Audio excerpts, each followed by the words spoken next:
ओम शांति। ओम शांति। ओम शांति। तो चलिए जानते हैं आज के बाबा के महावाक्य के कुछ पॉइंट महत्वपूर्ण। आज बाबा ने क्या कहा है। तो सबसे पहले बाबा को कमेंट बॉक्स में ओम शांति लिखना है। तो चलिए बिना देरी किए हुए वीडियो चालू करते हैं, जानते हैं आज के बाबा के महावाक्य। ओम शांति। तो आज बाबा क्या कह रहे हैं। बाबा कह रहे हैं, मीठे बच्चे, अभी तुम्हारी मैं पालना कर रहा हूँ, मैं तुम्हें पाल रहा हूँ और मैं तुम्हें पढ़ा रहा हूँ। घर बैठे बाबा राय दे रहे हैं तुम बच्चों को, तो कदम कदम पर राय लेते हैं। बाबा से कदम कदम पर राय लेते चलो तो ऊंच पद पाओगे। तो बाबा कितनी प्यारी कितनी न्यारी बात कह रहे हैं कि बाबा के सानिध्य में रहो, बाबा को याद करो, घड़ी घड़ी याद करो और कदम कदम पर बाबा की याद लेते चलो तो ऊंच पद आप पाओगे। अपने माँ बाप में कह रहे हैं कि घर में ऐसे ऐसे चलो, घर में ऐसे ऐसे चलो, अब बाप की श्रीमत पर चलेंगे तो श्रेष्ठ बनेंगे। बाबा कह रहे हैं कि घर में अच्छे से चलो, बाप की श्रीमत पर चलो तो आपका पुरुषार्थ श्रेष्ठ होगा। आत्मा तो अविनाशी है ना, आत्मा चली गई, शरीर खत्म हो गया, फिर उसको याद करने से क्या फायदा। अभी बाबा कहते हैं तुम नष्टो मोह बनो, और बाबा कहते हैं अभी तुम ज्ञान सागर बाप के बने हो, सारी नॉलेज बुद्धि में है, आगे थोड़ी होगी। यह जानते हैं कि सृष्टि का चक्र कैसे फिरता है, कैसे चलता है, कैसे बनता है। यह अभी शिव बाबा ने तुम बच्चों को समझाया है और बाप से वर्षा मिलता है। बाबा कहते हैं विघ्न तो अनेक प्रकार के आएंगे, परेशानियां अनेक प्रकार की आएंगी, पर तुम बच्चों को उनकी परवाह नहीं करना है।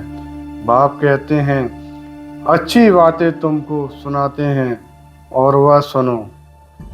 बाप को याद करोगे तो उतने ही खुश होते रहोगे। बाप ने आज परमात्मा ने कितनी बड़ी बात कही है कि जीवन में कितनी सारी परेशानी आएंगी, विघ्न आएंगी, तो उनसे डरना नहीं है, उनका सामना करना है, अच्छे से सामना करना है और परमात्मा को याद करेंगे तो हमेशा खुश रहेंगे। हिंदी है, आत्मा को क्या चाहिए, कुछ भी तो नहीं। आत्मा कितनी छोटी जगह लेती है शरीर के अंदर। इस साकारी झाड़ और निराकारी झाड़ में कितना फ़र्क है। तो बाबा कितनी प्यारी बात कह रहे हैं कि आत्मा बहुत छोटी, बहुत महीन बिंदी है, उसको कितनी जगह चाहिए शरीर के अंदर, छोटी सी जगह चाहिए। और बाबा कहते हैं इस साकारी झाड़ और निराकारी झाड़ में जमीन आसमान का अंतर है। बाबा कहते हैं हम कल्प कल्प बाबा से पढ़ते हैं और बाबा की श्रीमत पर चलते हैं, श्रीमत पर चल श्रेष्ठ बनते हैं। यह बातें और कोई की बुद्धि में नहीं होती हैं और कोई इन बातों को, इस ज्ञान को नहीं जानता है। तो तुमको खुशी रहना चाहिए ना कि हम अपनी राजधानी स्थापना कर रहे हैं, हम अपनी सृष्टि बना रहे हैं, हम सतयुग में जा रहे हैं।